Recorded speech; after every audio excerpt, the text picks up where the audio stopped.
बोलो श्री प्राणनाथ प्यारे की जय। बोलो श्री सतगुरु महाराज की जय। पन्ना धाम की जय। सर्व सुंदर साथ की जय। आप सभी सुंदर साथ जी के धाम हृदय में विराजमान, शोभायमान, प्राण प्रियतम, प्राण वल्लभ, हृदयेश्वर आपके नूरी कोमल चरणारविंद में कोटान कोट प्रणाम जी। आइए सुंदर साथ जी, आज हम अति सुंदर विषय श्री मुखवाणी के 14 ग्रंथों का महत्व के बारे में सूर्य प्रताप जी के मुखारबिंद से अति सुंदर वाणी चर्चा सुनने वाले हैं। यदि आप किसी को भी ये संदेश पहुंचाना चाहते हो या फिर ग्रुप्स में डालना चाहते हो, जब तक श्री मुखवाणी गायन हो रहा है तब तक आप ये संदेश फॉरवर्ड कर सकते हैं। आइए चलते हैं अति सुंदर वाणी गायन के लिए। हमारे पास है कांताबेन। प्रणाम जी कांताबेन। प्रणाम जी दीदी, अवाज आवे छे ने? हाँ जी, बहुत सरस आवे छे। बोलो श्री प्राणनाथ प्यारे की जय, सतगुरु महाराज की जय, सर्वे सुंदर साथ की जय। प्रेम सेवा वाले प्रगट कीधी व्रज तणिया वार रे, वचन विचारीने जो જોઈએ કઈ નરસયા તણા નિરધાર રે, શ્રીધામ તણ સાથ સાંભળો હું તો કહું છું લાગીને પાય રે, જે રે મનોરથ કીધાયા પણ તે પૂરણ એણી પેરે થાય રે, વ્રજમાં કીધી આપણે વાતળી તે તા સગલી માહેશને હરે, કામ જ કરતા યતિ ગણા પણ ખીણ નવ છોડ્યો દેહ રે, માહો માહે વિચાર જ કરતા વાત જ કરતા એ હરે, આત્મ સહુની એક જ દિશે જુજવી તે દિશે દેહ રે, નિસ દિવસ વાલાજી સુવાતો રામત કરતા જાય રે, ખીણ માત્ર જોય લગા થઈએ તો વિછુડો ખીણ ન ખમાય રે, કહે ઇન્દ્રાવતી સુણો મારા સાથજી, इहा विलम कीधानी नहीं बार रे, ए अंजमालू की तुम्हारे वाले आपने आवार रे, प्रेम सेवा वाले प्रगट कीधी ब्रज तणी आवार रे। प्रणाम जी। प्रणाम जी, आपके चरणों में कोटि कोटि प्रणाम जी। अति अति अति सुंदर, और वो भी बिल्कुल क्विक, बिल्कुल फास्ट सेवा, उसी समय तैयार सेवा के लिए। जानुका जी भी आ चुकी हैं, हम उनके मुखारबिंद से भी अति सुंदर वाणी गायन सुनेंगे। प्रणाम जी जानुका जी, और उसके बाद हम चलेंगे सूर्य प्रताप जी के पास। प्रणाम जी। प्रणाम जी प्रसाद जी, आज लाइन गइदियो र भर्खर लाइन गइदियो आयो पनि। प्रणाम जी। प्रणाम जी। श्री सूर्य प्रताप जी के चरण कमल में कोटि कोटि प्रेम प्रणाम जी। सोनिया दीदी के चरण कमल में कोटि कोटि प्रेम प्रणाम जी। र संपूर्ण सुंदर साथ के चरण कमल में कोटि कोटि प्रेम प्रणाम जी। बोलिए श्री प्राणनाथ प्यारे की जय, सतगुरु महाराज की जय। आज चाहिँ म परिक्रमा ग्रन्थको प्रकरण 42 बाट वाणी गायन गर्न गइरहेकी छु। कहिए निश्चल नाम, सदा सुखदाई धाम, कहिए निश्चल नाम, सदा सुखदाई धाम, कहिए नेह चलना सदा सुखदाई धाम। साथ जी श्यामा जी श्याम, साथ जी श्यामा जी श्याम, बिलसत आठों जाम रे, बिलसत आठों जाम रे। कहिए नेह चलना सदा सुखदाई धाम। एक पियो मदमतियाँ बिठकतियाँ कंठ खलतिहार, खलतिहार। एक पियो मदमतियाँ बिठकतियाँ कंठ खलतिहार, खलतिहार। एक जुदी जुदी आवे स्वात देख लावे, एक जुदी जुदी आवे स्वात देख लावे। करे नूर रोशन झलकार, करे नूर रोशन झलकार। कहिए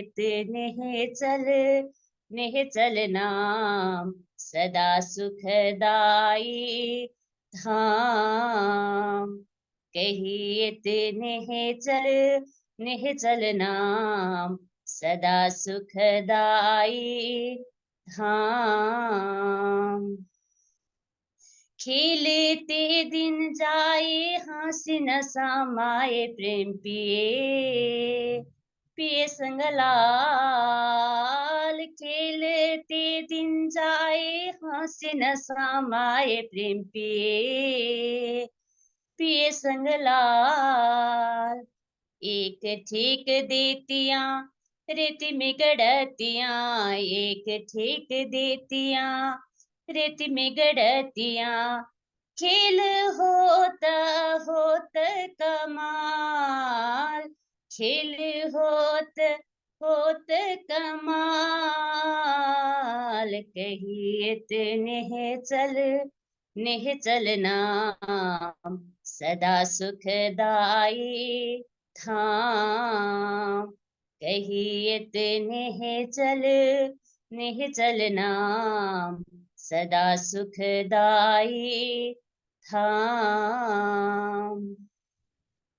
एक आवे दौड़ कर गिरे ऊपरा ऊपर किन विध कहूँ ये रंग।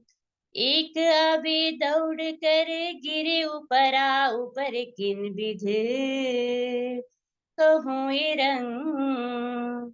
एक लरे पानी से जूथ जूथ से, एक लरे पानी से जूथ जूथ से। देखो इनको इनको जंग, देखो इनको इनको जंग। कहिए नेह चलना सदा सुखदाई धाम। कहिए नेह चलना सदा सुखदाई धाम। परिक्रमा कर आवे पल में फिरावे, आए कदम हो लगे सब संग। परिक्रमा कर आवे पल में फिरावे, आए कदम हो लगे सब संग।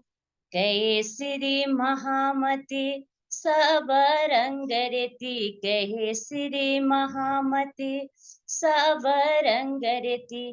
क्यों कहूँ प्रेम तरंग, क्यों कहूँ प्रेम तरंग। कहिए नेह चलना सदा सुखदाई धाम। साथ जी श्यामा जी श्याम, साथ जी श्यामा जी श्याम, बिलसत आठों जाम रे, बिलसत आठों जाम रे, कही नेह चलना सदा सुखदाई धाम, सदा सुखदाई धाम। बोलिए प्राणनाथ प्यारे की जय, सतगुरु महाराज की जय। प्रणाम जी। सम्पूर्ण सुन्दर साथ के चरण कमल में कोटि कोटि प्रेम प्रणाम जी। क्षमा प्रार्थी छु। अब सुरुमा चाहिँ यो लाइनको कारणले डिस्टर्ब भयो। कोई बात नहीं, बहुत सुंदर। इतना सुंदर गायन लेने के लिए थोड़ा तो इंतजार करना पड़ता है। सुंदर साथ जी, अति रस भरा कहियत नेहचल नाम, अति सुंदर, अति प्यारा। आपके चरणों में कोटि कोटि प्रणाम जी। आप जरूर आते रहिएगा फिर से गाने के लिए। हाँ जी, अब हम चलते हैं सूर्य प्रताप जी, आपके चरणों में कोटि कोटि प्रणाम जी। आज समय निकाल कर आचार्य सूर्य प्रताप जी हमारे बीच में आए हैं। बहुत बिजी होते हैं, रोज जागनी कार्यक्रम में इनका कोई ना कोई कार्यक्रम हर रोज होता है, पर फिर भी आप समय निकाल कर हम सब के लिए आए। भाई, आपके चरणों में बहुत बहुत प्रणाम। सभी सुंदर साथ को मेरा प्रणाम। कई दिनों से बात चल रही थी कि आप आइए जूम में। मेरी आवाज आ रही सब लोगों को? बहुत ही अच्छी आ रही है भाई। तो प्रवीण भाई ने कांटेक्ट किया और कहा कि आप जुड़िए। वैसे तो मैं सदा जुड़ा हुआ ही हूँ, पर कभी कभी जूम में क्या है कि हम लोगों का काम बहुत कम ही होता है, और दीदी ने जैसे कहा वैसे ही ऑफलाइन ही हमारा काम होता है और ऑफलाइन में हम सारे कार्य करते हैं। तो भी आइए, जो भी सेवा मुझे मिली उस विषय को लेकर हम आगे बढ़ते हैं। बोलो श्री प्राणनाथ प्यारे की जय। वंदो सदगुरु चरण को करो सुप्रेम प्रणाम। अशुभ हरन मंगल करन धनी श्रीदेव चंद्र जी नाम। श्री प्राणनाथ निज मूलपति श्री मेहराज सुनाम। तेज कुंवर श्यामा युगल को पल पल करो प्रणाम। पिया जी को पल पल करो प्रणाम। आप धामधनी श्री राज्य महाराज, पूर्ण ब्रह्म सच्चिदानंद, सारे जहां के मालिक, अक्षरातीत के मुखारविंद से उतरने वाली ये ब्रह्मवाणी, जिस ब्रह्मवाणी को 14 ग्रंथों के अंदर विभाजित किया है। 14 ग्रंथ अक्षरातीत के उन सभी विभागों को स्पर्श करते हैं कि जहां से हम सभी सुंदर साथ को एक अलग अलग विषय प्राप्त हो सके। अनंत सीमा में रहने वाले वो परमात्मा, जिस अनंत को समझने के लिए हम लोगों को प्रयास करना होता है। इस दुनिया के अंदर अक्षरातीत जब आए तो साथ में ब्रह्मवाणी को लेकर के आए, और ब्रह्मवाणी में 14 विभाग उनके अंगों के नाम से भी जाने जाते हैं। जब अंगों के नाम से जाने जाते हैं तो उन 14 विभागों में से हम कोशिश करेंगे कि कितने ग्रंथ हो पाते। सबसे पहला ग्रंथ जो रास का है, और रास के इस ग्रंथ के अंदर क्या लिखा हुआ है। हमारी शुरुआत जैसे वंदो सदगुरु चरण को करू सुप्रेम प्रणाम। जब भी कोई व्यक्ति शुरुआत करता है तो चरणारविंद से ही शुरुआत करता है। प्रथम लागू दो चरण को धनिये न छुड़ाइयो किन, लाग तली लालेडिया मेरे जीव के यही जीवन। तो ये अधिकतर चरण का शब्द आता है, और चरण का तात्पर्य होता है कि जिसके आश्रय में रहना।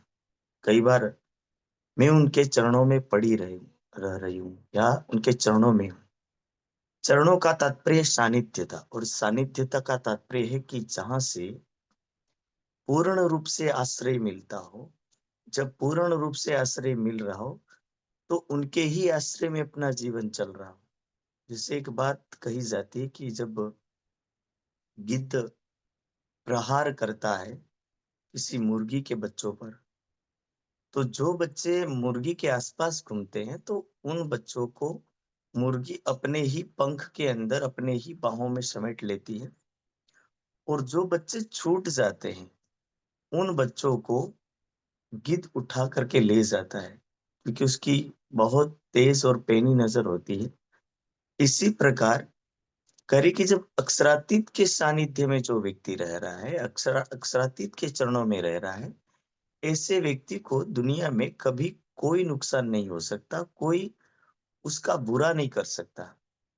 तो वाणी का पहला ही ग्रंथ रास, और रास का तात्पर्य होता है जो रस से भरा हुआ, रस और आनंद की पराकाष्ठा। और किसका रस?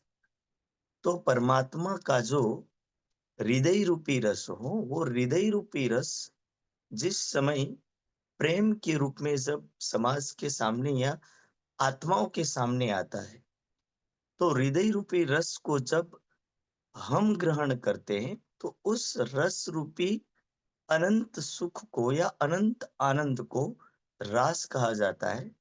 और वही रास जब हमें प्राप्त होता है तो रास ग्रंथ के अंदर एक आत्मा और परमात्मा का अटूट संबंध और अटूट क्रीड़ा रस का एक आनंद बताया गया। उस क्रीड़ा रस को वर्णित किया गया कि कैसे वो आनंद का स्वरूप है, और उस आनंद के स्वरूप को जानने के लिए जो प्रयासरत हुए, जो अक्षर ब्रह्म है, इसी अक्षर ब्रह्म के प्रयास करने पर अक्षर ब्रह्म ने मांगा कि हे अक्षरातीत, हे परब्रह्म, आपके अनंत आनंद को दुनिया नहीं समझ पा रही है, और इस अनंत आनंद को कैसे समझाए? आप आनंद के स्वरूप हो, उस आनंद के स्वरूप को हम दुनिया में कैसे प्रस्तुत करें? तो उस आनंद के स्वरूप को बताने के लिए स्वयं अक्षर ब्रह्म उस आनंद के स्वरूप को जानने की कोशिश करते हैं और उस आनंद को लेने की कोशिश करते हैं। तो उस आनंद के अंदर से रस रूपी जो आनंद है, ये योग माया के ब्रह्मांड के अंदर जब केवल ब्रह्म के अंदर हुआ, और केवल ब्रह्म में जब नया वृंदावन बनाया गया, उस वृंदावन के अंदर ये रास शुरू होता है। और जब रास शुरू होता है तो उस रास में से जो रस प्राप्त हो रहा है आत्माओं को, उस आत्माओं के रस को प्राप्त करना और अक्षरातीत का उस रस को पिलाना, ये दोनों ही वर्णन रास ग्रंथ के अंदर किया गया है। छेलाई अति छेल वल्लभ संघाते गेहल, प्रेम तो पूरो भरेल, श्याम संगे रंग रेल, वाले बाहुड़ी रे बंद। कि यदि समझा जाए तो छेलाई अति छेल की आनंद से अति परिपूर्ण, वल्लभ संघाते गेहल, और परमात्मा के साथ प्रेम तो पूरो भरेल, कि प्रेम तो पूरा भरा हुआ है।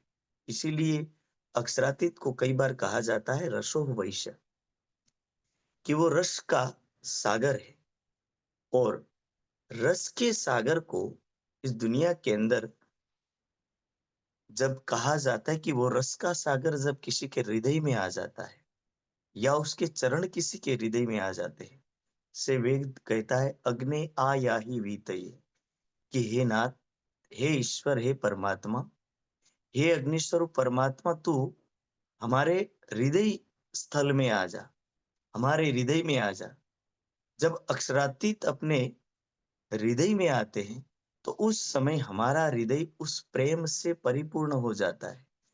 इसीलिए वेद में कहा जाता है कि ऋषि मुनि जब सोम रस का रसपान करते हैं तो उस सोम रस में डूबने के बाद ऋषि मुनि और रस की कामना ही नहीं करते थे। सोम रस का तात्पर्य ही होता है कि जहां परमात्मा के ध्यान और साधना में डूब जाना, अपने ही अस्तित्व को मिटा देना। और जब अपने अस्तित्व को मिटा देना यानी उस रस को प्राप्त हो जाना, और उस रस को प्राप्त होने के बाद शायद व्यक्ति अपनी सारी अवस्था भूल जाता है, सब कुछ भूल जाता है। सखियों को जब एक पुकार अक्षरातीत की होती है, उस एक पुकार के अंदर सखियां संपूर्ण ब्रज मंडल, बच्चे, बालक, ससुर, पति, सास, ननंद, परिवार के तमाम सदस्य गण को छोड़ करके सखियां छोड़ करके चल देती है। तो उस छोड़ने का उद्देश्य केवल इतना था कि जब आत्मा के रस को कोई प्राप्त होता है तो अपना अस्तित्व छोड़ देता है।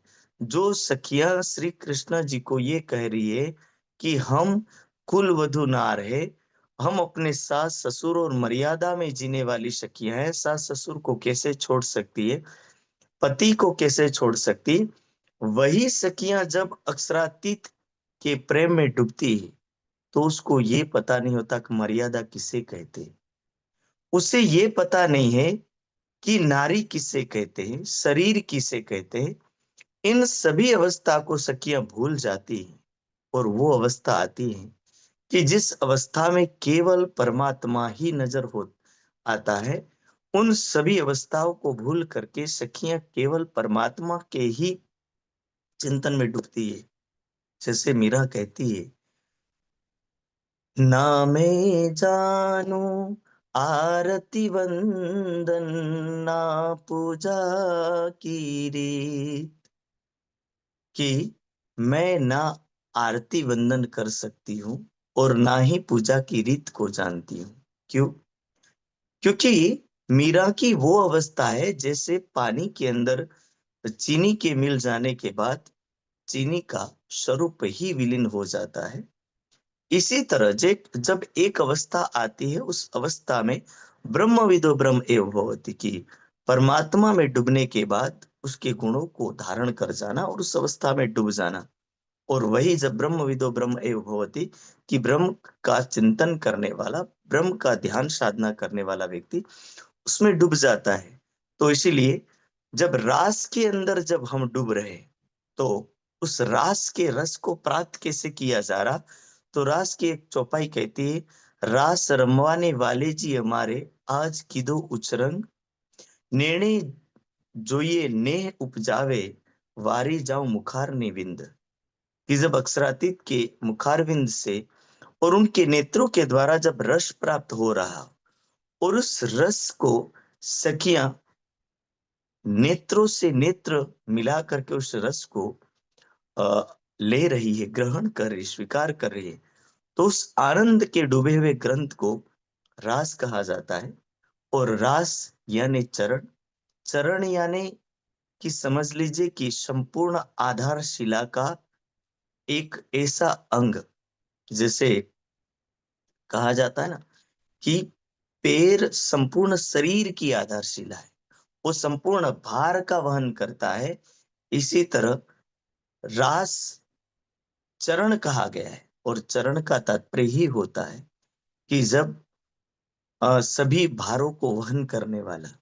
और प्रेम एक ऐसी अवस्था है कि जब प्रेम आ जाता है तो उसमें सब कुछ समाहित हो जाता है, वो सबको ले लेता है और सबको अपने अंदर समाहित कर लेता है।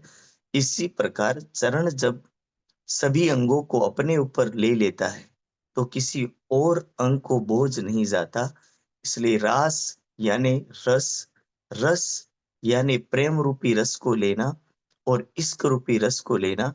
जब इश्क रूपी रस में एक आत्मा डूब जाती है तो शायद भक्ति और आराधना, अर्चना, पूजा, वंदन, ये सारी चीजें व्यक्ति की छूट जाती है और उस सभी नवधावस्था से हट करके प्रेम रूपी एक रस में डूबता है। अनन्या प्रेम लक्षणा भक्ति के अंदर डूबता है और यही भक्ति की आधारशिला है। इसीलिए मीरा ने पुकार के कहा, प्रेम गली अति सांकड़िया में दो ना समाये। सभी जगह जब लोगों ने देखा कि क्या नवधा भक्ति से खुश होया जा रहा, तो प्रेम ही एक ऐसी अवस्था है कि जिस अवस्था में डूबने के बाद भक्ति का अंतिम चरण समाप्त होता है, और इसीलिए प्रेम को ही सर्वप्रधान अवस्था कहा गया है। आप कबीर को देख लीजिए, सब दरवाजे खोजे कबीरे, शून्य मंडल सब देखा, आखिर जाए के प्रेम पुकार्या। कि जब आखिर में जाकर के वो जब प्रेम में डूबे, तब जाय पाया अलेखा, कि उस समय एक अलेख अलग पुरुष की पहचान कर पाए। तो यही रास की पहचान है। रास प्रेम के रस में डुबोने वाला एक ग्रंथ है, आनंद की गहरी अवस्था में ले जाने वाला एक ग्रंथ है। और उस रास में डूबना, यानी कि उस रस में डूबना, उस परमात्मा में डूबना, साधना की गहरी अवस्था में डूबना, और उस गहरी अवस्था में जाने के बाद मुझे नहीं लगता कि किसी और चीज की जरूरत पड़ती है। इसलिए रास की यही पहचान है। अगला ग्रंथ है प्रकाश, और प्रकाश ग्रंथ को जंबूर के नाम से भी जाना जाता है। जंबूर का तात्पर्य, यदि हम कुरान की भाषा से इस शब्द को समझ पा रहे, तो एक हथौड़ी होती है।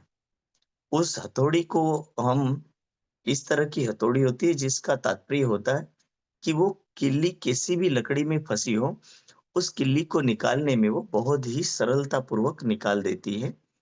किल्ली को निकालने में सहायक जो हथौड़ी होती है, उसको जंबूर का नाम भी कहा जाता है।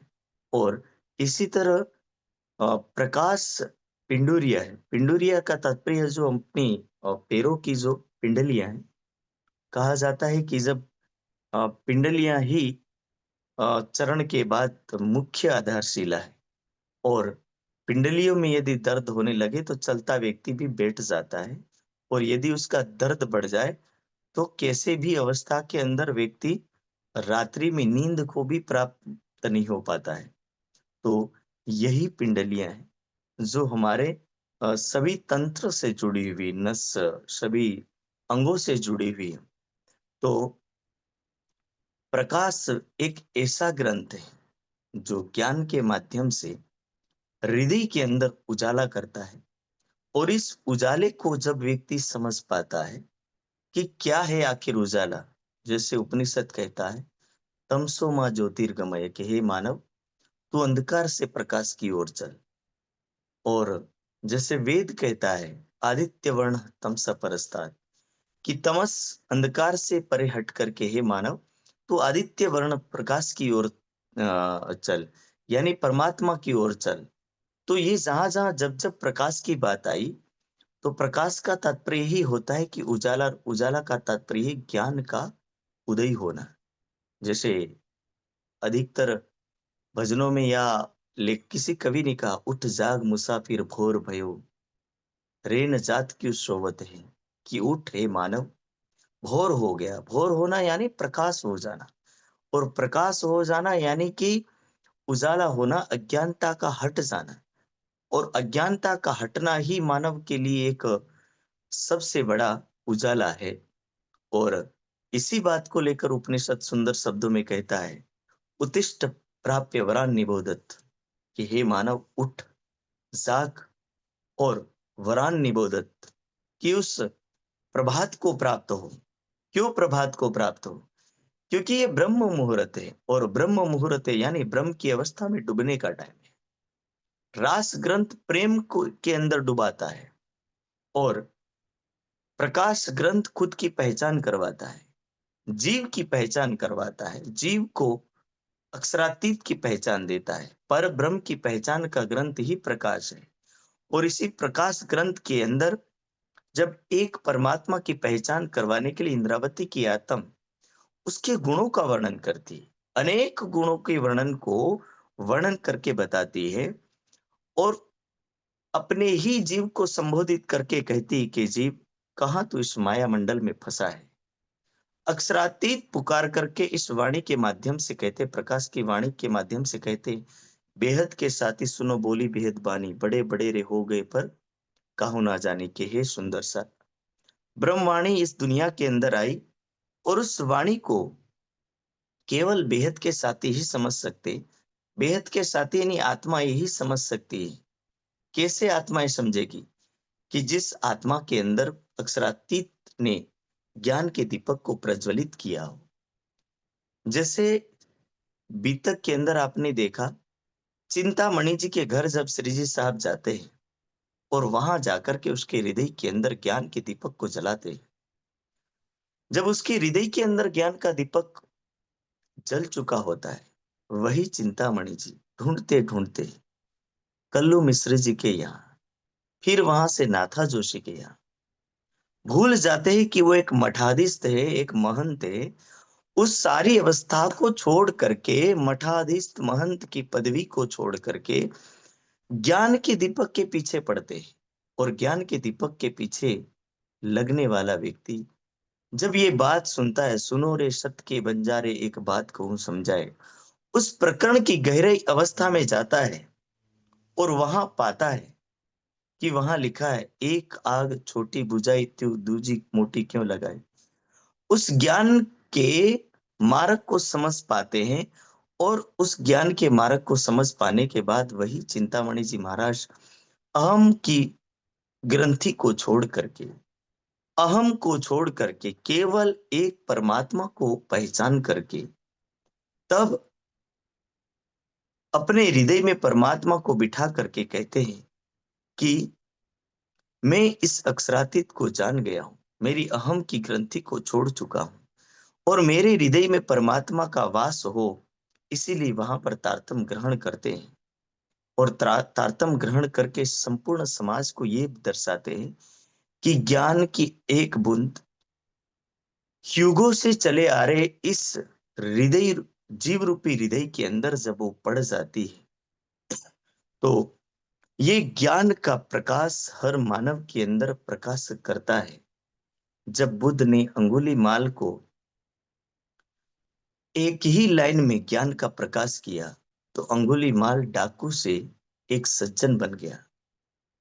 ना जाने कितने लोग इस दुनिया के अंदर है जिनको एक ज्ञान की चिंगारी मिलने के बाद व्यक्ति प्रकाश की ओर लौट आए।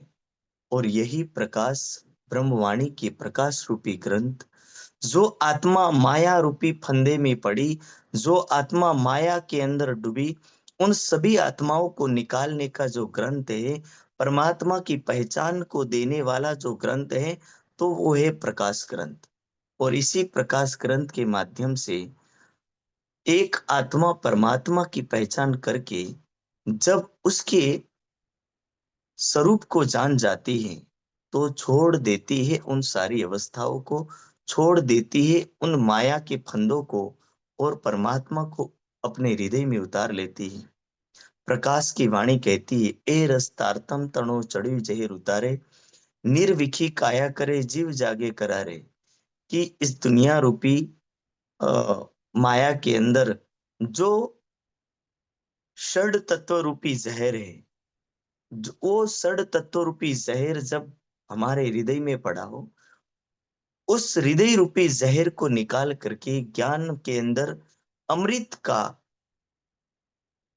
वास करवाना, अमृत को प्राप्त करवाना। और जब अमृत को प्राप्त करके एक आत्मा अमृत के सागर में डूब जाती है, तो उस अवस्था में डूबने के बाद केवल ना केवल उसके हृदय में प्रकाश ही बच जाता है और कुछ नहीं रहता है। तो ये प्रकाश की वाणी हर सुंदर साथ को उजाले की ओर लेकर के चलती है और ज्ञान की ओर लेकर के जाती है। तो इसीलिए इसी प्रकाश की वाणी के अंदर लिखा है, अब इन उजाले जो ना पहचानो तो आपन बड़े गुनेगार जी, चरने लगे कहे श्री इंद्रावती, पीयूजी के गुण अपार जी। कि अक्षरातीत के माध्यम से जो ज्ञान अवतरित हुआ और इस ज्ञान के उजाले से यदि कोई नहीं समझ पाया, तो समझ लीजिए अपन बड़े गुनेगार जी। हम गुनेगार इसीलिए क्योंकि उस अक्षरातीत की वाणी को नहीं समझ पाए। और इसीलिए रास ग्रंथ में भी इस बात को दर्शाया है, आपन हजी नथी ओळख्या जो विचारी मन। कि कभी कभी कुछ व्यक्ति ऐसे भी होते हैं, जब तारतम मिल भी जाता है और तारतम्य के मिलने के बाद भी अक्षरातीत के प्रेम और आनंद की तरफ नहीं लौट पाते हैं, उसके स्वरूप में नहीं डूब पाते हैं। वाणी हम सुंदर साथ को साधना और साध्य की ओर लेकर के जाती है। इसीलिए ये दो ग्रंथ हर सुंदर साथ को एक तो हृदय में प्रकाश करता है, दूसरा हृदय के अंदर प्रेम उड़ेलता है। दोनों ही अपने अपनी जगह पर एक अटूट संबंध को बांध रहे हैं। और तीसरा तो वो ग्रंथ है जब जिसके अंदर प्रकाश हुआ उसके अंदर प्रेम जागा, और जिसके अंदर प्रेम जागा उसके अंदर व्याकुलता जागी, और जिसके अंदर व्याकुलता जागी वो फिर रहेगा कैसे। इसीलिए खटरुति ग्रंथ जिसको घुटन कहा जाता है, घुटन यानी शरीर का वो अंग, यदि घुटन में दर्द हुआ तो भले भले व्यक्ति के इस धरा से उठ नहीं सकता। इसीलिए कह रहे कि जो विरह में डूबा वो उठ नहीं पाया। और वाणी में तो लिखा है कि जिसने विरह की अवस्था को जान लिया, गृह आंगन ताए ना सुहाए, कि उसको तो गृह आंगन और घर भी अच्छे नहीं लगते। जिसने केवल ही विरह की अवस्था को समझा, यदि कोई समझ सका तो शायद मुझे लगता है कि दशरथ ने समझा था। जब राम का वियोग मिला, राम का प्रेम तो हृदय में था, पर राम को पाने की जो उत्कंठा जागृत हुई, राम को प्राप्त करने की जो व्याकुलता जागृत हुई, उस व्याकुलता ने दशरथ को केवल ना केवल राजमहल की सारे काम छुड़वा दिए, राजमहल के राज पद को छुड़वा दिया, राजमहल के सारी सुख सुविधा को छुड़वा दिया। और वही दशरथ व्याकुलता की उस घड़ी में प्रवेश कर जाते हैं। राम की व्याकुलता दशरथ को तड़पा देती है। धीरे धीरे वही व्याकुलता दशरथ के प्राण हर लेती है। दशरथ को प्राण देने में कोई झिझक नहीं होती है। वो अवस्था विरह की जागी, और यही विरह की जब जागी तो कहा जाता है कि इस विरह की अवस्था का वर्णन कोई कैसे कर सकता है। लेकिन तो भी वाणी के अंदर 6 ऋतुओं का वर्णन दिया, और षटऋतु ग्रंथ जब 6 ऋतु के अंदर वर्णन कर रही है, तो पहला जो ग्रंथ है हमारा पहली जो वाणी का वर्णन किया, और उस पहले प्रसंग में वर्णन कर रहे हैं कि वर्षा ऋतु, और वर्षा ऋतु का वर्णन जैसे कर रहे हैं, वाला वर्षे ते मेघ मलार विजलड़ीना साटकारे मुने वाला जी बिना आरुत लागे अंग झाटकारे, कि जैसे बिजली चमकती हो और चमकती बिजली के कारण से प्रकृति मंडल में जो एक झटके लग रहे हो, वैसे एक आत्मा के अंदर जब ज्ञान का प्रकाश हो गया हो, और उस ज्ञान के प्रकाश में जब वही आत्मा डूब गई हो, और उस आत्मा के हृदय में रास रूपी ग्रंथ का रस और प्रेम पड़ा हो, और वही आत्मा जब विरह की घड़ी में प्रवेश कर रही हो, तो उसके अंदर भी वो प्रकाश के झटके मिले, और उस प्रकाश के झटके से ये आत्मा वैसे जागृत हुई। और इसी आत्मा के अंदर जब प्रकाश की अ, वाणी ने प्रकाश किया और विरह की घड़ी को उत्पन्न किया, विरह का बीज जब उत्पन्न हो रहा है, तो उस आत्मा के लिए वो कठिन हो जाता है। और तब ये आत्मा वैसी तड़प उठती है, विरहा गतरे जाने सोई, जो मिलके बिछुड़ी होए मेरे दुल्हा, कि जिस अवस्था को कहा जाता है कि जिस समय एक आत्मा अपने हृदय से परमात्मा को जान लिया, यानी उसको मिल चुकी है और उसके विरह में डूब गई, तो उस अवस्था के अंदर आत्मा केवल ना केवल उस परमात्मा के चिंतन में डूब जाती है, और उस अवस्था में कहते हैं निस दिवस दोहेली था पीयूजी विना अंगना रहे, कि एक आत्मा कैसे कठिन मार्ग से गुजरती है परमात्मा के बिना। मारू कालजुड़ू रे कपाए कि मेरी, जैसे मेरा अंग कट रहा हो। अंग कटने का तात्पर्य है कि उसके अंदर व्याकुलता की वो घड़ी जागृत हो जाती है कि जिस घड़ी के अंदर डूबने के बाद ये आत्मा उस परमात्मा को कैसे प्राप्त करेगी। मारा वाला जी बिना रहे, कि मेरी आत्मा उस परमात्मा के लिए तड़प उठी, उस परमात्मा के लिए व्याकुल हो उठी। और यही व्याकुलता ही एक विरह की घड़ी है। उस विरह की घड़ी में आत्मा के हृदय से केवल जो शब्द निकलते हैं, उस शब्द को सटरुति की वाणी वर्णन करती है। नैणा ने तरसे रे वालाजी ने निरखवा, श्रवणाने तरसे रे वाणी रसाल, वाचाने तरसे रे वालाजी सुवातड़ी, किम करी काडू रुदिया ने जाल, कि कैसे मैं अपने हृदय की अग्नि को बाहर निकालूं।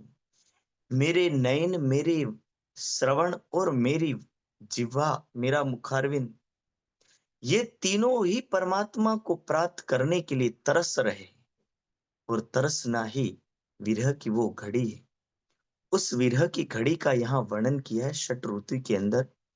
बरसात का बरसना, बारिश का होना, यानी प्रकृति मंडल को जैसे कहा जाता है ना कि ग्रीष्म ऋतु यानी अगिन का तपना। और उस अगिन की अवस्था में जब कोई एक पानी की बूंद मिल जाए तो कहा जाता है कि जल ही जीवन है। उसी तरह यदि ग्रीष्म ऋतु के जाने के बाद जब एक आत्मा को वर्षा ऋतु का आनंद प्राप्त होता और उस आनंद में अक्षरातीत के प्रेम की वर्षा हो, तो ऐसा समझ लीजिए कि वो एक वो अवस्था है जैसे प्रकृति के तपते इस मंडल में मेघ की बूंदों का बरसना और प्रकृति को शीतलता प्रदान करना। इसी तरह विरह की अग्नि में तपती आत्मा को जब परमात्मा रूपी अ, अनंत सागर की बूंदे प्राप्त होती हो, परमात्मा रूपी सागर की बूंदे जब उसको प्राप्त होती हो, तो वो आत्मा उस अनंत रस के अंदर डूबती है। और उस समय उसके विरह के अंदर कुछ शीतलता प्राप्त होती है, कुछ आनंद प्राप्त होता है। तो यही षट ऋतु की वाणी, जब 6 ऋतुएं हैं और उसमें 6 ऋतु में पहली यहाँ ऋतु वर्णन की वर्षा ऋतु, और वर्षा ऋतु के बाद शरद ऋतु, हेमंत, शिशिर, वसंत और ग्रीष्म। यानी ठंड के टाइम में जैसे एक संपूर्ण प्रकृति मंडल ठंडा हो जाता है, इसी तरह आत्मा जब परमात्मा के विरह में डूबने के बाद उस रस को प्राप्त होती है, यानी शीतलता को प्राप्त करना। वसंत ऋतु का याना यानी प्रकृति मंडल पूरा खिल उठता है, केशुड़ा के फूल और प्रकृति मंडल के हर वृक्ष खिल उठते हैं। इसी तरह आत्मा जब परमात्मा के साथ मिलन को प्राप्त होती है तो वो आत्मा खिल उठती है।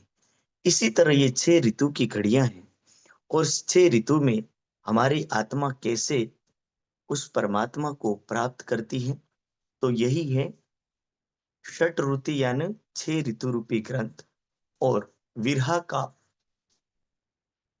भरा हुआ ग्रंथ, व्याकुलता का भरा हुआ ग्रंथ। और यही विरह ही आत्मा का एक लक्षण है। प्रेम, प्रकाश और विरह, ये सभी एक ही माला के मोती हैं। और इन मोतियों में से जब अलग अलग मोती अलग अलग रूप से दिखते हैं, विरह के मोती अलग है, प्रकाश के मोती अलग है, प्रेम के मोती अलग है। ये जब सभी एक साथ हो जाते हैं तो अति सुंदर जैसे माला बनती है। इसी तरह ये लक्षण रूपी माला जिस हृदय के अंदर हो पहन ली जाती है, तो समझ लीजिए कि एक आत्मा सुसज्जित हो गई हो, तैयार हो गई हो। अगला ग्रंथ है कलश ग्रंथ। और कलश का तात्पर्य होता है कि जैसे एक मंदिर की कलश, और उस कलश में भी कलश, कलश हुआ सबन का नूर पर नूर, सिर नूर।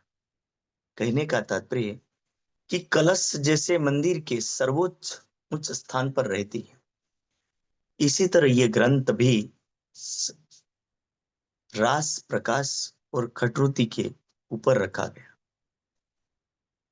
कलश के अंदर दुनिया के मार्गों का वर्णन किया है और हिंदू पक्ष के ज्ञान का भी वर्णन किया है। और इसी कलश को जिसने समझा, समझ लीजिए कि उसने प्रकृति मंडल के परे के ज्ञान को समझा। इसीलिए तो कहा जाता है कि दुनिया का ज्ञान मोह माया के अंतिम शून्य मंडल तक, लेकिन वहां से निजानंद संप्रदाय का ज्ञान शुरुआत होता है। कहने का तात्पर्य है कि जैसे निराकार के पार थे तीन पार के भी पार, यानी दुनिया के ज्ञान की जहां अवधि पूरी होती हो, वहां से निजानंद संप्रदाय का ज्ञान शुरू होना, यानी सभी ज्ञान के सागर के ऊपर ये ज्ञान, कलश रूपी ज्ञान को रखना और एक कुंभ को रखना, वही कलश ग्रंथ का तात्पर्य है। और इसी कलश ग्रंथ को प्राप्त करने के लिए, यानी उच्च कुंभ को प्राप्त करने के लिए सभी लोग दौड़ लगाते हैं। कलश ग्रंथ में लिखा है, दौड़े सब कोई, फल ने ऊंचा चढ़े आसमान, आकाश फल मले नहीं, कोई विचारे नहीं ए बाण। कि कलश की वाणी को नहीं समझे और केवल यदि आसमान की तरफ दौड़ना, यानी ज्ञान के ऊंचे ऊंचे मार्गों की तरफ दौड़ लगाना, सब निर्फल है। वो तभी सफल होगा जब कलश रूपी वाणी को समझ पाएगा। और कलश रूपी वाणी को जिस दिन समझा, यानी एक सभी तरह से पहचान होना। कलश की वाणी में अनेक वर्ण लिखा है। वैराट की जाली, यानी वैराट का एक फंदा, प्रकृति मंडल का फंदा, वो फंदा किसके गले में लग जाएगा और उस फंदे से कैसे निकल पाना, तो उस फंदे से निकलने का जो वर्णन है, कलश की वाणी कहती है। वेद का कोहेड़ा, कि वेद यानी धर्म शास्त्रों के अनसुलझे मार्ग, जिसमें 18 पुराण और अनेक धर्म ग्रंथ, जिन धर्म ग्रंथों के अंदर वेद का तात्पर्य ज्ञान है और ज्ञान का तात्पर्य है कि हिंदू धर्म ग्रंथ के तमाम धर्म ग्रंथ, सभी धर्म ग्रंथ, और सभी धर्म ग्रंथों के जाल में जो व्यक्ति फंस जाता हो। जैसे वैराट का जाल क्या है, कि वैराट का जाल यानी संसार का अनेक प्रकार का बंधन, संसार के जितने बंधन है, असत्य, जड़, दुख, मोह, माया, क्रोध, लोभ, ये प्रकृति मंडल के बंधन है। और इस प्रकृति मंडल के बंधन के बाद ज्ञान रूपी भी बंधन मानव को कई बार फंसा देता है। तो ये ज्ञान रूपी बंधन व्यक्ति को कहां कहां फंसाता है, तो इसीलिए 2 प्रकरण दिए, वैराट का जाल, वेद का कोहेड़ा। फिर उसके बाद अवतारों का प्रकरण आता है, जिसके अंदर 24 अवतारों में तो कोई नहीं फंस रहा है। उस 24 अवतारों में से निकाल करके 3 बड़े अवतारों की ओर ले जाना। जैसे वाणी कहते ना, ब्रह्म लीला ढांपी थी अवतारों दरमियान, सो फिर आय के अपनी प्रगट करी पहचान। कि जहां अवतारों के बंधन में हर मानव फंस रहा है, उस अवतारों के बंधन से मुक्त करवाना और बुद्ध निष्कलंक अवतार की ओर ले चलना। और यही है कलश की वाणी का एक उच्च स्तर पर ले जाना, कलश की तरह सुशोभित होना, यानी सभी मार्गों का सही सही मार्गदर्शन करना, यथार्थ सत्य को प्रतिभाषित करना और समझाना, यथार्थ सत्य को हर किसी को बता देना ही कलश की वाणी है। और इसी कलश की वाणी को जब हम समझ लिए, तो समझ लीजिए कि हमने सारे शास्त्रों को समझा, सभी चीजों को समझा। इसीलिए इसको खटरुति, रास, प्रकाश के ऊपर रखा, ताकि प्रेम में डूबा व्यक्ति कहीं शास्त्र के अंधविश्वास में तो नहीं डूबा, माया के मोह बंधन में तो नहीं डूबा। इसीलिए इन सभी चीजों से निकालने के लिए कलश की वाणी हर सुंदर साथ को बारंबार उस मार्ग की ओर लेकर के चलती है। और इसीलिए तो कहा रासनो प्रकाश थयो ते प्रकाशनो प्रकाश ते ऊपर वली कलश धरु तेमा करू ते अति अजवास, कि रास का प्रकाश और प्रकाश के ऊपर खटरुति और उसके ऊपर कलश, और ये कलश ग्रंथ ही हर सुंदर साथ के लिए इस दुनिया के अंदर वो सुशोभित होने वाला ज्ञान, जैसे मंदिर की अंतिम शिखा के ऊपर कलश सुशोभित होता है, इसी तरह इन ज्ञान के मार्ग में ये कलश रूपी वाणी हम सुंदर साथ के लिए एक सर्वोपरि वाणी है। इसके बाद नेक्स्ट जो ग्रंथ है सनंद ग्रंथ, और सनंद का तात्पर्य है संपूर्ण हकीकत। सनंद का तात्पर्य है एक ऐसा ग्रंथ जो हमें हकीकत से वाकिफ करता है। और कैसी हकीकत से वाकिफ करता है? जहां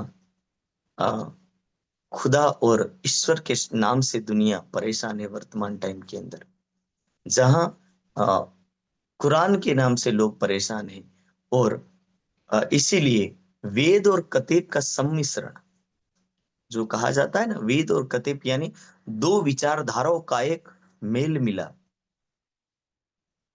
गंगा और यमुना का जैसे मिलाप हो, ऐसे ये वाणी दोनों पक्षों का, दो विचारधाराओं का, एक हिंदू और मुस्लिम दोनों विचारधाराओं का मिलन करवाने वाली वाणी है, जिसमें 12 प्रकरण केवल ना केवल हिंदू पक्ष के हैं, जबकि उसमें 13 प्रकरण कुरान के 13 सिपारों का वर्णन करता है। जिसके उतरने का प्रसंग दिल्ली में आता है कि जब दिल्ली दरबार के अंदर, जैसे आज आप लोग दिल्ली का प्रसंग वर्णन कर रहे थे, और जिसके अंदर अब्दुल्ला का वर्णन आया, शेख निजाम का वर्णन आया कि दिल्ली में क्या क्या घटना घटित हुई, उस घटना का एक ये अभिन्न अंग है, और उस अभिन्न अंग के अंदर से ये लिया गया है।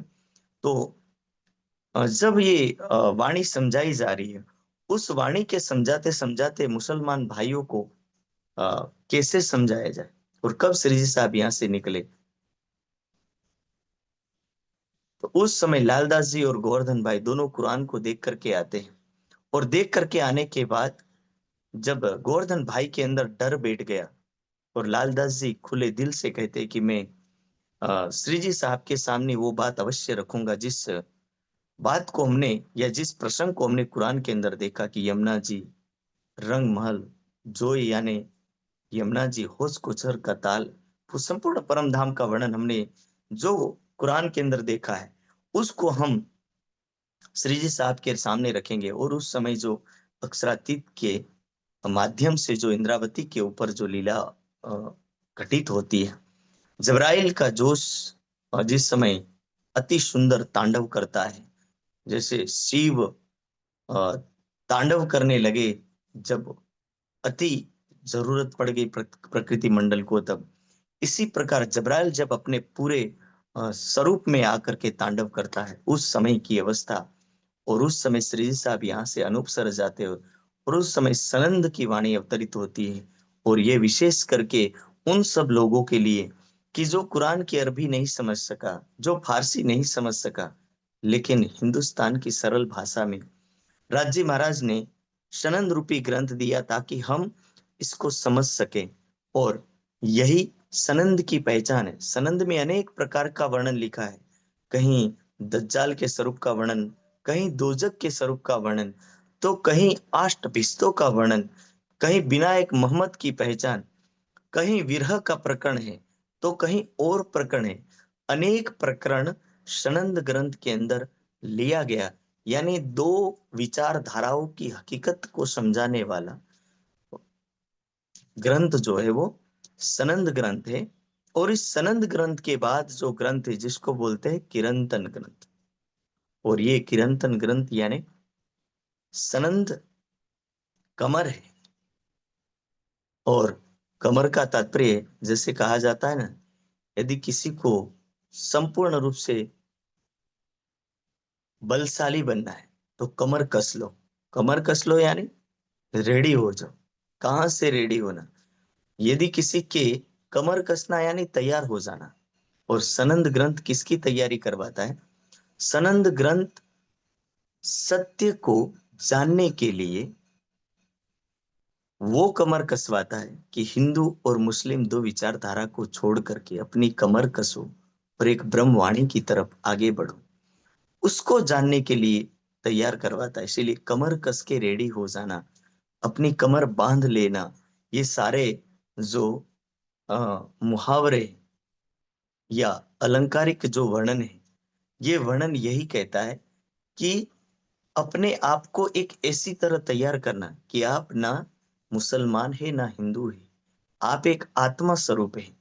और आत्मवत् सर्वभूतेषु, कि आत्मा की दृष्टि से देखने वाला इन सारी विचारधाराओं से अलग हो करके, सभी मार्गों को छोड़ करके एक ही मार्ग में डूबने वाला एक आत्मा मार्गी ही हो सकता है। और यही आत्मा मार्गी को बताने वाला कोई ग्रंथ हो तो ये ग्रंथ है सनंद ग्रंथ।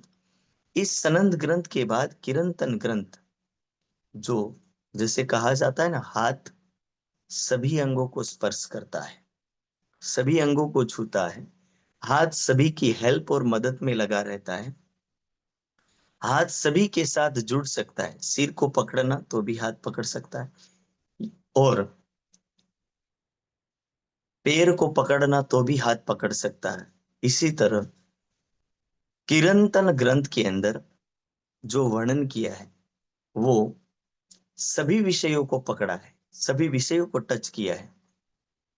यदि आप शुरुआत के प्रकरणों को देखें तो वहां मनुष्य तन की महिमा, सदगुरु की पहचान, एक परब्रह्म की पहचान, प्रकृति मंडल की पहचान, मान के दे अखंड पल पाइए सो पाई के क्यों वृथा गमाइए, बिंद में सिंध समाया रे साधु भाई, बिंद में सिंध समाया, बिंद में सिंध समाया, प्रकृति मंडल की पहचान। उसी के अंतिम शब्दों को पढ़ेंगे तो वहां सदगुरु की पहचान, और साथ में आगे और बढ़ेंगे तो धीरे धीरे आपको प्राप्त होगा कि आत्मा के मार्ग को भी वो बताता है। और अंतिम जब प्रकरणों में आएंगे तो अंतिम प्रकरणों में ये भी कहा गया, चलो चलो रे साथ आपन जाइए धाम, अब हम धाम चलते तुम हो जो होशियार। तो ये कई प्रकरण हैं। एक तरफ मनुष्य की महिमा, मनुष्य तन की महिमा, एक तरफ प्रकृति मंडल की सत्यता का आभास होना, दूसरी तरफ आत्मा को प्रकृति मंडल से निकालना और परमात्मा की चरणों की ओर ले चलना। और इसीलिए ये किरंतन ग्रंथ सभी विषयों को स्पर्श करता है, जैसे हाथ सभी विषयों को स्पर्श करता है, सभी अंगों को स्पर्श करता है। और एक किरंतन ग्रंथ सभी तरह से व्यक्ति को तैयार कर देता है। जैसे एक योद्धा तैयार हो जाता है और तैयार होकर के सकल आहुत अंग साज के कि अपने सभी हथियारों से रेडी हो जाना, इसी तरह एक आत्मा को सभी विषयों को से अवगत करवा के, पहचान करवा के एक स्वरूप में डुबो देना, एक परमात्मा के आनंद में डुबो देना, यही किरंतन ग्रंथ की पहचान है। और यही किरंतन ग्रंथ की पहचान हम सब सुंदर साथ को एक पहचान ऐसी दे रही है कि यदि हमने इसको जान लिया, इसको समझ लिया, तो शायद किसी और की बहुत कम जरूरत पड़ेगी। इसीलिए कहा जाता है यदि कुछ और नहीं पढ़ पाए तो चलेगा, लेकिन किरंतन ग्रंथ को अवश्य पढ़े, ताकि वहां आपको सभी विषय मिल जाए, सभी मार्ग मिल जाए, और सभी मार्गों से आप गुजर करके उसको जान पाए। तो यही किरंतन ग्रंथ और ये सभी ग्रंथ जितने मैंने वर्णन किए, यदि मैं आगे के सभी ग्रंथों का वर्णन करने जाऊंगा तो मुझे 2 घंटे 2.5 घंटे चाहिए, पर इतना नहीं वर्णन कर सकता क्योंकि टाइम हमारा पूरा होता है। 7:30 बजे का मुझे टाइम दिया गया था। तो इन्हीं शब्दों के साथ आज हम किरंतन ग्रंथ तक ही पूर्ण करते हैं। यदि आगे आने वाला कोई अवसर मुझे प्राप्त हुआ तो आगे और ग्रंथों की हम अवश्य बात करेंगे। तो आज इतना स्वीकार करें। मैं जो भी राज्य के आशीर्वाद से 2 शब्द बोल पाया, तो जो पहचान दे पाया, तो यही वाणी के इन ग्रंथों के बारे में हमारे लिए राज्य ने जो पहचान दी है, ये मैंने आपके सामने रखी, जो राज्य ने ही पहचान वाणी के माध्यम से प्रस्तुत की है। मैं तो केवल उसका माध्यम हूँ, अक्षरातीत ही वाणी के माध्यम से कहने वाले पुरुष हैं। तो इसी शब्दों के साथ सभी ग्रुप जनों को और सभी सुंदर साथ को, जो श्री प्राणनाथ जी वाणी ग्रुप, सभी सुंदर साथ के चरणों में कोटि कोटि प्रणाम। सभी परम धाम की आत्माओं को सत सत नमन। इति पूर्णम। प्रणाम जी। प्रणाम जी सुंदर साथ जी। इतना ज्ञान, इतनी विनम्रता, श्री प्राणनाथ ज्ञानपीठ से इतना ज्ञान प्राप्त करके, और सबसे विशेषता जो है वो विनम्रता में मिली हूँ सूर्य प्रताप जी से। सुंदर साथ जी बहुत सुंदर, पूरे दाहोद में, पूरे गुजरात में हमारे सूर्य प्रताप जी का, उनके ज्ञान का लाभ सुंदर साथ जी ले पाते हैं, और एक एक ग्रंथ की इतनी सूक्ष्म विवेचना वही कर सकते हैं जो उस ज्ञान में इतनी गहराई से डूबे हों, वही कर सकते हैं। और बहुत अच्छा किया आपने किरंतन तक ही लिया, हमें फिर से सौभाग्य मिल पाएगा सूर्य प्रताप जी के मुखारबिंद से सुनने का, और हमें नहीं, आपको बताना है कि आप किस समय आ सकते हैं, जब आपके पास जागनी कार्यों से, क्योंकि आपका रोज कार्यक्रम होता है, जागनी कार्यों में जिस दिन भी आप फ्री हैं, आप केवल एक बार बता दीजिएगा कि मैं आज आ सकता हूँ या मैं कल आ सकता हूँ। आप उस दिन जरूर पधारिए, फिर 1 घंटा लीजिए, फिर भी पूर्ण नहीं होते आप अगली बार आइए। हम तो चाहते हैं आप रोज हमें प्राप्त हो, पर ऐसा धनी जी की मेहर से ऐसा हो जाए तो बहुत अच्छा। आप बताइए सूर्य प्रताप जी, आचार्य जी, आप कब आ सकते हैं? मैं कोशिश करूंगा, क्योंकि मेरा जो कार्यक्रम का जो शेड्यूल है, उसको देख करके मैं प्रवीण भाई को सूचित कर दूंगा। शायद इस महीने के अंतिम दिनों में शायद मैं फ्री रहूंगा, ऐसा मुझे महसूस होता है।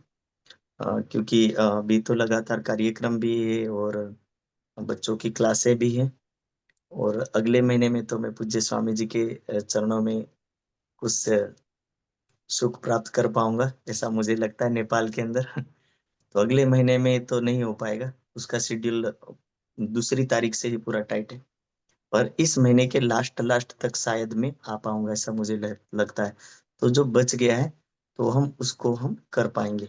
कोशिश करेंगे कि जो हो सकता है, जितने ग्रंथ है, और कुछ हो तो बताइएगा। बिल्कुल सही। और आपके पास जब जब समय हो, आप प्रवीण भाई को जरूर इन्फॉर्म करते रहिए और आते रहिए। हम बहुत सौभाग्यशाली हैं सुंदर साथ जी, जागनी कार्य में लगे हुए, जागनी की ध्वजा हाथ में पकड़े हुए ये सुंदर साथ जी, जिन्होंने अपना जीवन जागनी को दे दिया है। श्री प्राणनाथ कन्या गुरुकुल की कन्याओं को भी पढ़ाते हैं, जो ज्ञान अर्जित किया वो 1000 हाथों से लुटाते हैं। कितने सुंदर साथ जी को सुख प्रदान करते हैं। आपका बहुत बहुत धन्यवाद। हम यहाँ पर तो कुछ फूल अर्पित कर नहीं सकते, ऑनलाइन कार्यक्रम है, पर हाँ, शब्दों के फूल जरूर अर्पित किए जा सकते हैं, धन्यवाद के फूल जरूर अर्पित किए जा सकते हैं। उम्र में बहुत छोटे पर ज्ञान में बहुत बड़े हमारी ये विनम्रता की प्रतिमूर्ति, आपके चरणों में बहुत बहुत प्रणाम जी। मैंने भी आपकी चर्चा को इतनी सुंदरता से, इतनी तन्मयता से पहली बार सुन पाए, क्योंकि यहाँ पर और कोई डिस्ट्रैक्शन नहीं होता आसपास। बिल्कुल पूर्ण रूप से हम चर्चा को सुन पाते हैं। और आपने सुना ना सुंदर साथ जी, किस प्रकार पहले प्रेम, फिर पहचान, फिर विरहा, किस प्रकार उन्होंने बताया क्यों घुटन कहते हैं, क्यों जंघन कहते हैं, क्यों कमर कहा गया, क्यों चरण कहा गया। बहुत सुंदर चर्चा, अति सुंदर। सबसे पहले मैं जानना चाहूंगी, आपके पास थोड़ा सा समय होगा? यदि आप रुक पाए तो बहुत अच्छा होगा। हमारे सुंदर साथ कुछ मालाएं तो हम जरूर अर्पित करना चाहेंगे। प्रणाम जी। है अभी मेरे पास। जी बहुत धन्यवाद। आइए चलते हैं दुष्यंत भैया के पास। प्रणाम जी भैया। प्रणाम जी सोनिया दीदी, प्रेम प्रणाम जी। आचार्य सूर्य प्रताप जी के चरणों में सादर प्रेम प्रणाम जी। हाँ, अति जी। सुंदर चर्चा, इतनी सारगर्भित, और मुझे व्यक्तिगत रूप से बहुत नई बातें पता लगी, ऐसी चर्चा हृदय को प्रकाशित करने वाली। सबसे पहले जो उन्होंने चरण लिए राज जी के, वो रास ग्रंथ के रूप में। आज तो 6 ग्रंथ ही बताए, फिर हमें सौभाग्य मिलेगा दोबारा उनसे बाकी ग्रंथ भी सुनने का। तो इतनी सुंदर चर्चा कि जो प्रेम है, जो राज जी का इश्क है, वो सर्वप्रथम हम अगर चरण ही ग्रहण कर लें तो राज जी का स्वरूप हृदय में आ सकता है। और रस से भरा, राज जी के हृदय में जो अनंत सागर रस के हैं, उनसे भरा हुआ जो रास है, वो ग्रंथ की उन्होंने इतनी सुंदर व्याख्या की। किरंतन की इतनी सुंदर व्याख्या की कि कमर कस लेना। किरंतन में जैसे सर्वदेशीय किरंतन उतरे, श्री जी ने चारों तरफ से मन को एक एक तरफ बांध दिया कि अब आध्यात्मिक शिखर की तरफ अगर चलना है तो किरंतन को ग्रहण करना है। तो रास की जो सर्वप्रथम बात की, तो उसमें एक चौपाई जो मेरे सामने है, क्यों कहूं चरण की बुजरखियां, इतना ही ठोर बोलन, ए पकड़ स्वरूप पूरा देता है, मेरे जीव के यही जीवन। तो रास ग्रंथ, सारा ग्रंथ, सारे 14 के 14 अंग, कोई कोई अंग, किसी अंग को ना छोटा कह सकते हैं ना बड़ा कह सकते हैं, लेकिन जो महिमा रास ग्रंथ की है, जो चरणों की महिमा है, कि अगर केवल ये ही पकड़ लें तो राज्य का पूरा स्वरूप हृदय में आ जाए। तो इतनी सुंदर चर्चा आज रास ग्रंथ की, फिर प्रकाश की, कि प्रकाश तो ज्ञान का प्रकाश करने वाली। तो पहले ये थोड़ा सा मन में जिज्ञासा कि पहले प्रेम हृदय में आए या पहले इलम का प्रकाश हो, यानी पहले रास का प्रभाव हृदय में आए या प्रकाश ग्रंथ का जो ज्ञान का प्रकाश है राज्य का, वो दूसरे स्थान पर उसके बाद आए। और खट ऋतु, इतना विरह, विरह का जो उन्होंने रस बताया, 6 ऋतुओं का, आज संक्षेप में बताया क्योंकि समय की मर्यादा है। और कलश, कलश जहां ज्ञान, बहुत सारे ज्ञान उपलब्ध हों, तो जैसे कि मंदिर के ऊपर कलश होता है और किस दिशा में बढ़ना है, उसी प्रकार से हमारी वाणी का कलश, एक एक पारब्रह्म की पहचान दिलवाने वाला ग्रंथ कि इस तरफ आना है सबको। ये सारा सनंद, सब प्रमाण जो कथेय पक्ष का और वेद पक्ष का, दोनों को एकाकार करने वाली सनंद की वाणी, कि सुर असुरों को एक ही पति, सब पर एक ही दया, देत दीदार सबन को साई, जिनो जैसा चाह। तो वो सनंद की वाणी का भी बहुत सुंदर बताया, और किरंतन का भी। इतनी सुंदर चर्चा, कम समय में बहुत सारा भाव, हमारे हृदय में बहुत कुछ आया, बहुत कुछ मिला। सूर्य प्रताप जी, आचार्य जी, आपके चरणों में कोटान कोट प्रेम प्रणाम जी।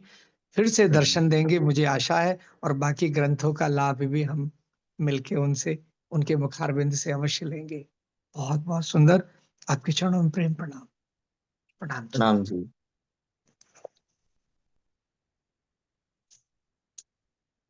सनंद कमर कर किरंतन, बहुत सुंदर, अति अति सुंदर सुंदर साथ जी।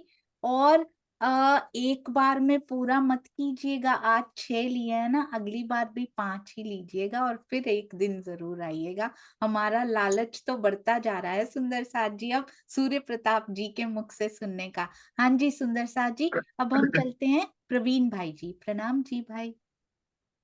प्रणाम जी दीदी, प्रणाम जी। आपके चरणों में और सब सुंदर साथ के चरणों में और सूर्य प्रताप जी के चरणों में कोटि कोटि प्रणाम जी। सूर्य प्रताप जी ने हमारा फोन किया तो इमीडिएटली एक्सेप्ट कर लिया, और जूम में आके इतनी सुंदर ग्रंथ की महिमा, 6 ग्रंथ की महिमा आज बताई। बहुत ही सुंदर, ज्ञान लायक, और ऐसे नए नए, ये वाणी ऐसी है कि सभी आचार्यों के मुख से सुने तो कुछ न कुछ नया नया रस मिलता है, नया नया आनंद मिलता है। बस ऐसे ही सूर्य प्रकाश जी से मैं विनती करता रहूंगा कि हम जब बुलाए तब आपका टाइम जब स्पेयर होगा तब हम जरूर आपको कांटेक्ट करके यहाँ फिर से जूम में आप पधारे, और सब और आनंदित करते रहे, और वाणी का प्रचार करके हमको सबको लाभान्वित करे। वही प्रार्थना के साथ प्रणाम जी सूर्य प्रताप जी, प्रणाम। और आप सब सुंदर सर के चरणों में। प्रणाम जी प्रवीण भाई जी, आपके चरणों में भी बहुत बहुत प्रणाम, जो आप सूर्य प्रताप जी को यहाँ बुला कर लेकर आए, बहुत बहुत धन्यवाद। अब हम चलते हैं, कन्नू भाई जी भी हमारे पास बैठे हैं, कन्नू भाई जी भी 2 शब्द। प्रणाम जी भाई। प्रणाम जी, सभी सुंदर साथ जी के चरणों में प्रेम से प्रणाम जी। बहुत अच्छा, बहुत अच्छा।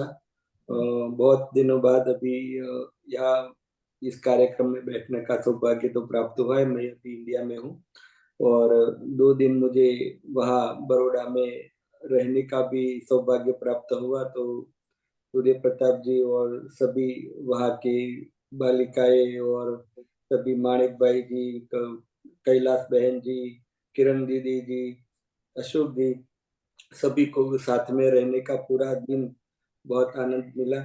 और आपने कहा जो बहुत बढ़िया है कि सूर्य प्रताप जी जो रहने में भी वैसे ही है और इतने कोमल है कि कोई बात नहीं है। तो धनी ने वो दिया है उसको, आपने कहा जो उसने जो ज्ञान अर्जन किया है ज्ञानपीठ से सभी आचार्यों ने, वो हमें जो मिलता है ना, और वो सौभाग्य वो उसको उसने लिया है और हमें दे रहे हैं अभी। तो हमेरा भी बहुत सौभाग्य है कि ऐसे आचार्य हमें मिला है, ऐसे ज्ञानपीठ का जो हमें जो मिल रहा है वहां से, और इस कार्यक्रम में जो द्वारा भी मिल रहा है वो प्रवीण जी वगैरह भी इसमें जो सहयोग दे रहे हैं वो सभी। और अभी दुष्यंत भैया ने बहुत बढ़िया तरीके से उसकी चर्चा का अर्चन भी किया। हर रोज करते हैं तो बहुत अच्छा लगता है सुंदर साथ जी। तो ऐसे इस कार्यक्रम में जो भी भाग ले रहे हैं, जो भी सभी को सौभाग्य प्राप्त हो रहा है, तो उसका तो सौभाग्य है ही और आगे भी जो यूट्यूब के माध्यम से लेंगे तो बहुत बढ़िया। सुंदर सा जी, कहने का कोई शब्द नहीं है ज्यादा। प्रेम प्रणाम प्रणाम जी। प्रणाम जी। ज्ञान और प्रेम के ऐसे ऐसे स्तंभ निकले हैं सुंदर साथ जी श्री प्राणनाथ ज्ञानपीठ से। 100 दिन की जागनी यात्रा में हमने सेवाएं देखी हैं सूर्य प्रताप जी की, कभी माइक, कभी मंच संभाले हुए, कभी चर्चा करते हुए और कभी आसपास। सारी अरेंजमेंट्स, 100 दिन की अरेंजमेंट्स सूर्य प्रताप जी ने की थी सुंदर साथ जी। जान के कितनी खुशी होनी चाहिए। कोई उम्र देखिए सुंदर साथ जी, ज्ञान देखिए, विनम्रता देखिए, प्रेम देखिए, सेवा देखिए, क्या ऐसा गुण है जो नहीं दिखाई देता। अति सुंदर, we are so proud of you. और हमारे सामने ऐसे सुंदर साथ, ऐसे मोमिन मौजूद हैं सुंदर साथ जी रहनी में, जिनकी रहनी की कॉपी करके आज भी हम बहुत आगे जा सकते हैं। हमारे पास कल्पेश जी भी हैं दाहोद से ही, 2 शब्द आपसे भी लेना चाहूंगी। प्रणाम जी कल्पेश भाई जी।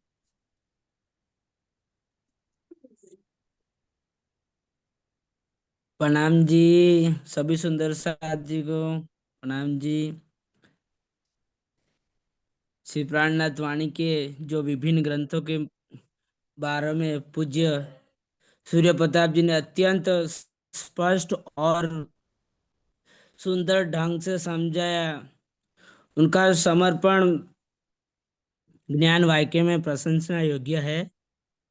जहाँ तक जो सूर्य प्रताप जी महाराज है, पूज्य स्वामी जी के सानिध्य में अर्जुन जी महाराज एवं सूर्य प्रताप जी महाराज एवं विजय जी महाराज वो पहले ही विद्यार्थी हैं।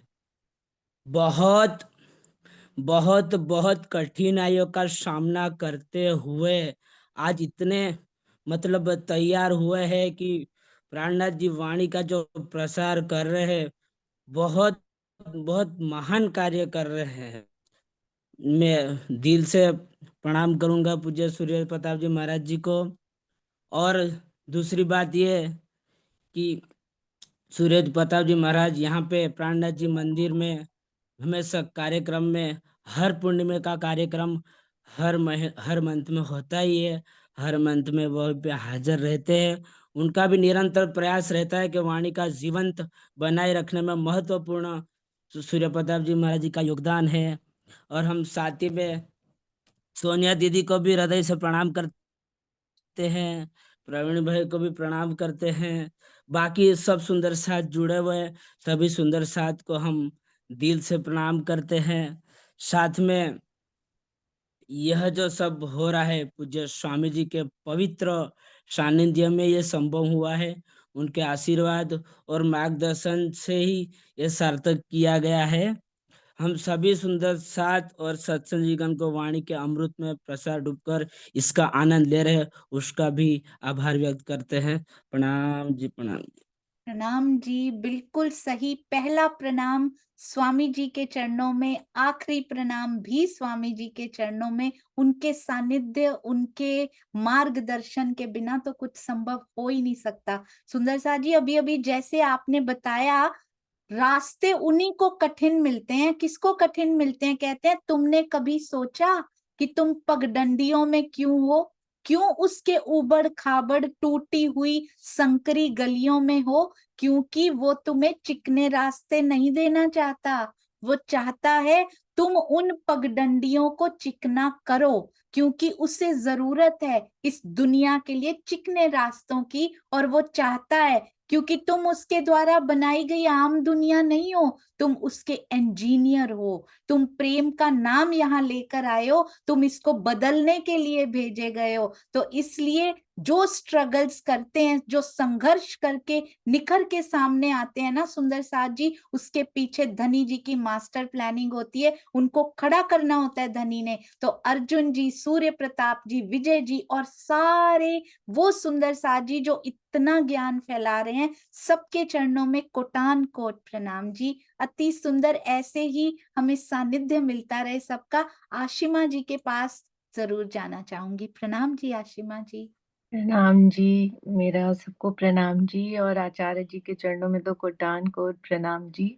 बहुत सुंदर भाव आज हमने उनके सुने, और मुझे लगता है कि हम सब इतने सौभाग्यशाली हैं कि आज उनके दर्शन हमें जूम पे हुए आपके थ्रू। सोनिया जी, आपको धन्यवाद। बहुत ही मीठे भाव थे, और वाणी जिन्होंने पूरा मंथन करके इतनी सुंदर चर्चा की, और इतनी ज्यादा जागने की सेवाओं में जो लगे हुए हैं, तो वो कितने ज्ञान के भंडार होंगे। तो ऐसी चर्चा हमें हर बार उनसे सुनने को मिलती रहे। बहुत आनंद आया। बहुत बहुत थैंक यू। प्रणाम जी। प्रणाम जी। प्रणाम जी। श्रीनिवास अंकल जी, प्रणाम जी। सभी सुंदर साथ के श्री चरणों में प्रेम प्रणाम। आचार्य जी के इस श्री चरणों में भी बहुत बहुत प्रेम प्रणाम। आज उन्होंने हमको हमारे इस जूम परिवार में आकर के वाणी से के 6 ग्रंथों का बहुत अच्छा वर्णन किया है।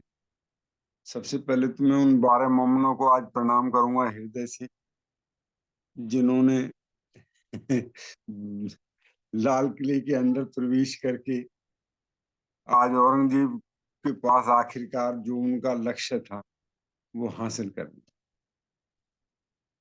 और वो आमना सामना हो गया। अब रूबरू ही चाहते थे, वो आज हो गया। तो मैं उनके सभी 12 मोमनों के श्री चरणों में मेरा बहुत बहुत प्रेम प्रणाम। और जो हमारे आचार्य जी के द्वारा आज सुंदर वर्णन किया गया है 6 ग्रंथों के बारे में, छोटा सा एक चीज मुझे बहुत अच्छी लगी कि वो ही सखियां जब ब्रज के अंदर होती हैं तो कहती हैं कि हम कुलवंती नार हैं और तुम पर पुरुष हो। तो वहां उनका भाव जो है जीव भाव में होने के कारण जो है वो जो है उनको हटाती है पीछे की तरफ को, कि हम तुम्हारे साथ रात नहीं कर सकते यहाँ रात्रि के अंदर मधुबन में आकर।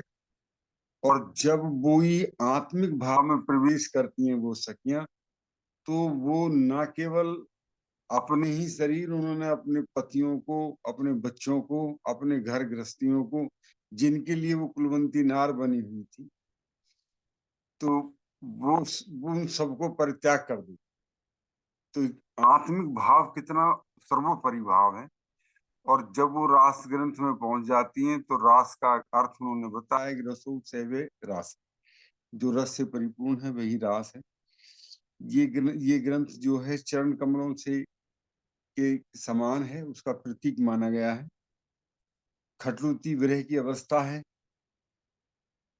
इसमें, जो है बहुत सुंदर वर्णन उन्होंने किया है वैसे। लेकिन 6, क्योंकि 12 जो हमारी 12 महीने होते हैं, 6 ऋतु में होती हैं, सभी का तो अगले नेक्स्ट टाइम पर हो पाएगा। तो जो उन्होंने जितना दिया है बहुत सुंदर दिया है। और कलश से अभिप्राय संसार के सभी ज्ञान से ऊपर निजानंद संप्रदाय का होना। संसार में बहुत ज्ञान है, लेकिन सर्वोपरि ज्ञान है वो निजानंद ज्ञान है। और जो सनद ग्रंथ है वो खुदा और ईश्वर की हकीकत को जाहिर करता है, और दो विचारधाराओं वेद और कतीब वेद एवं कतीब को समझने की हकीकत का ग्रंथ है। और कीर्तन ग्रंथ जो है उसकी हास्य उपमा दी गई है। सदगुरु की पहचान कीर्तन ग्रंथ कराता है कि सदगुरु को किसको कहने कारण बनाना चाहिए, सदगुरु होता कौन है। प्रकृति मंडल की पूरी पहचान इसमें कराई गई है। सभी मार्गों का इसमें अवलोकन कराया गया है। अगर इसे कीर्तन को तो अगर हम छोटा अपना कुलजुम स्वरूप कह दें, यानी मिनी कुलजुम स्वरूप, तो भी थोड़ा ही है, क्योंकि वो अपने आप में एक परिपूर्णतम ग्रंथ है। बस यहीं पर ही मैं उनसे उनकी इस आज जो उन्होंने चर्चा दे करके हमको लाभान्वित किया है, आज हम धन धन हुए। बहुत ही गूढ़ भरी और रस भरी प्रेम भरी आत्मिक भाव से स्वभाव कर दिया आज उन्होंने।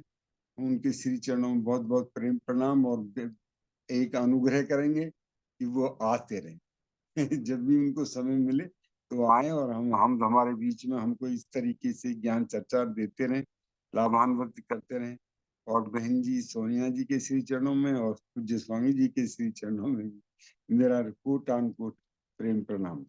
प्रेम प्रणाम सुन प्रणाम जी, सबके चरणों में कोटि कोटि प्रणाम जी। और आज बहुत आनंद आया हम सभी सुंदर साथ जी को, सूर्य प्रताप जी को मिलकर। सुंदर साथ जी उनके घर में भी छोटा सा बच्चा भी है, फिर भी इतनी सारी सेवाएं धनी जी उनसे ले रहे हैं। बहुत सौभाग्यशाली हम सुंदर साथ जो आज ये अवसर हमें प्राप्त हुआ। आइए मिलकर जयकारा लगाते हैं सुंदर साथ जी। मैं सबको अनम्यूट कर रही हूँ, एक बार मिलकर जयकारा लगाते हैं और फिर उनकी फूलों से विदाई करते हैं। बोलो श्री प्राणनाथ प्यारे की जय। सतगुरु महाराज की जय। धाम धाम की जय।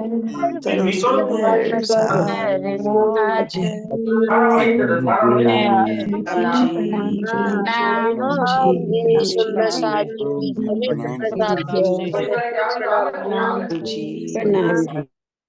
प्रणाम जी, प्रणाम जी। जी अब कोई सुंदर साथ और बोलना चाहते हैं तो आप बोल सकते हैं, ताकि सूर्य प्रताप जी फ्री हो जाएं। उनको और भी बहुत सारे कार्य होते हैं, जागनी के भी कार्य होते हैं। प्रणाम जी भाई, प्रणाम जी। सभी सुंदर साथ को प्रणाम जी। प्रणाम जी। आप सभी अनम्यूट करके प्रणाम कर सकते हैं एक बार सुंदर साथ जी। प्रणाम प्रणाम जी आचार्य जी। आचार्य जी। प्रणाम जी आचार्य जी, प्रणाम जी। प्रणाम प्रणाम जी। आचार्य जी प्रणाम। सब सुंदर साथ के चरण कमल में प्रणाम हरि सूर्य प्रताप जी प्रणाम जी। प्रणाम जी, आपके चरणों में कोटि कोटि प्रेम प्रणाम जी। प्रणाम जी। सभी सुंदर साथ को मेरा कोटन कोट हमने लाइव तो बहुत सुनी है, प्रणाम यूट्यूब पर आज जी। पहली बार सुनी है इनकी चर्चा। प्रणाम जी। प्रणाम जी। प्रणाम जी महाराज जी। आचार्य जी को प्रेम प्रणाम जी। प्रणाम जी। प्रणाम जी महाराज जी। जी प्रणाम जी। हम सब की ओर से कोटि कोटि प्रणाम जी। आशा है बहुत जल्द जी, बस मंथ एंड में हम फिर से मिलेंगे। और अगर एक दिन लगता है, 2 दिन लगते हैं, जितने दिन चाहे, आपके समय पर निर्भर होता है आप कितने दिन दे सकते हैं। प्रणाम जी, प्रणाम। ठीक है जी दीदी, प्रणाम प्रणाम। प्रणाम जी। और भाई जब भी फ्री होंगे आपको एक वादा करना पड़ेगा, आप प्रवीण भाई पूछते रहेंगे, आप जब भी आपके पास समय होगा आप जरूर आएंगे। बिल्कुल, मैं जैसे जैसे फ्री होऊंगा तो बताऊंगा, क्योंकि ये 1 महीना है, फिर उसके बाद तो शायद हम लोग पूरे बिजी रहते हैं, मई तक बिजी रहेंगे, लेकिन ये 1 महीना होता है जो हम फ्री रहते हैं, जी तो कोशिश करूंगा इस महीने कभी में भी आऊं, फिर अगले महीने में देखेंगे। वर्ष में कभी भी आपके पास एक दिन होगा तो भी आप बताइएगा जरूर, जब भी आप फ्री। प्रणाम ठीक है, जी, बहुत बहुत धन्यवाद। प्रणाम, धन्यवाद आपको भी, प्रणाम। सभा में आपने बुलाया। नहीं, आपके आने का धन्यवाद, हम तो आपको बुलाते ही रहेंगे भाई, हमेशा। Always welcome. प्रणाम जी। प्रणाम जी। जी सुंदर साथ जी, आपका भी बहुत बहुत धन्यवाद समय पर आने के लिए और धैर्य बनाए रखने के लिए, इतने प्रेम से इतनी प्यारी चर्चा सुनने के लिए। अब सुंदर साथ जी, आप अपने विचार व्यक्त कर सकते हैं। जी प्रणाम जी।